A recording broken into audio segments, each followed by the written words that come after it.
sign Aquarius, Gemini, and Libra. Kumusta po kayong lahat?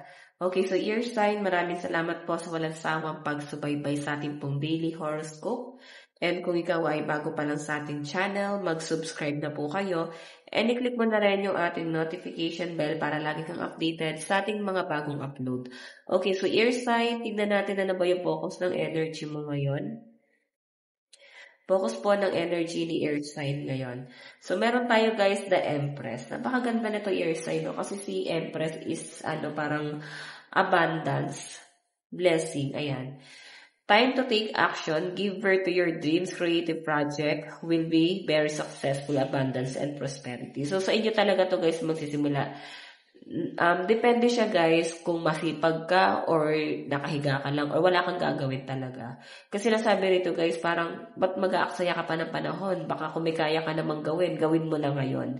Okay? Kesa masayang yung oras, panahon mo habang may chance, di ba? So, kailan mo pa siya guys gagawin? Ayun o, give birth to your dreams. Ngayon pa lang guys, kung meron kang pangarap or goal na gustong makamit, pagdating ng araw is ngayon pa lang guys is gawin mo na siya. Simulan mo na siya.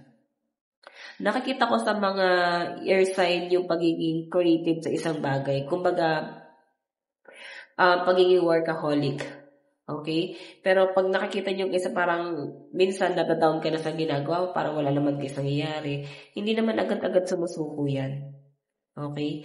Pero yun pa rin talaga yung gagawin nyo guys. Yung lumaban. Okay? So, yung iba sa inyo guys, baka may mga project kang kailangan tapusin, mga gawain sa loob ng tahanan, pwedeng sa trabaho. Ayan.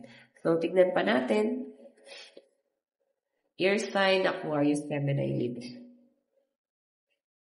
Meron po tayong the Moon. Meron tayong Novice of Clouds, Curiosity.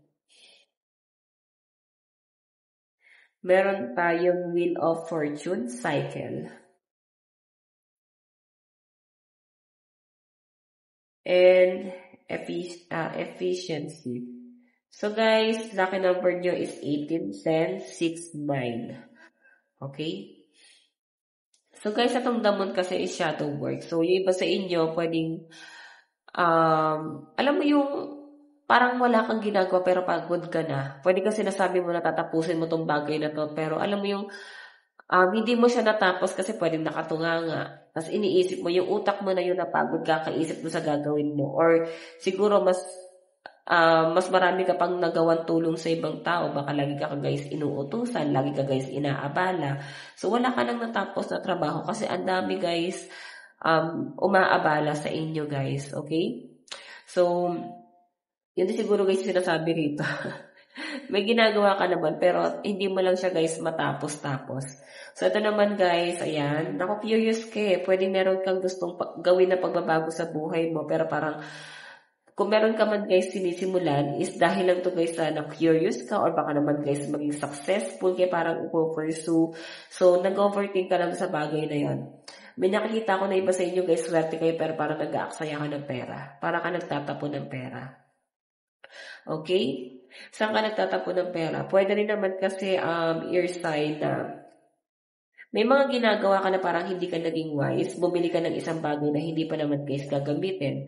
Or nagtayo ka ng isang business na parang wala pa naman kayo guys nasisimulan. Or wala pa guys, alam yun, parang hindi pa guys siya nag-grow. Ganun yung pinapakita sa akin. Ito, Apprentice of Gems. Pwede meron kang tinry, pero hindi ka guys nagtanong.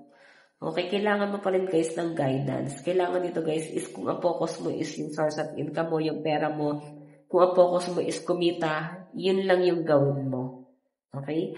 Tignan pa natin. Okay.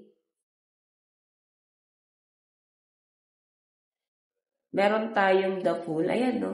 New beginning eh. Meron ka talagang gustong gawin dito pero hindi mo siya guys natatapos kasi ang dami nga guys umaabala sa inyo. Hindi po sisimulan mo na yun, gagawin mo sana talaga kasi para sarili mo yun pero parang ang daming utos, ang daming umaabala sa inyo, ang daming humihingi ng tulong sa inyo. Okay? O yung iba naman sa inyo guys, pwedeng pagkatapos mo sa trabaho, pwedeng may side hustle ka pa. Okay? Kumbaga, meron ka bang ibang part-time job. Yung iba naman dito guys, pwede naman na kaya shadow work to. Okay? Pwedeng hindi kayo guys makagawa doon sa trabaho nyo kasi pwedeng work from home ka. Baka inaabala ka ng anak mo, asawa mo, or pamilya mo mismo. Okay? Meron tayong 5 of Wands, curiosity guys. Ayan, meron kang gustong gawin, curious ka lang doon sa bagay rin, or pwedeng, ayun, parang temptation na rin to guys. Pwedeng maging gulo to guys, no? Kung susubukan mo pa rin. Okay, makakagulo siya sa inyo. Tignan po natin, meron tayo guys, Wheel of Fortune. Okay. Cycle pa rin to guys. Ito yung Wheel of Fortune, Wheel of Fortune. Napakaganda niyan guys.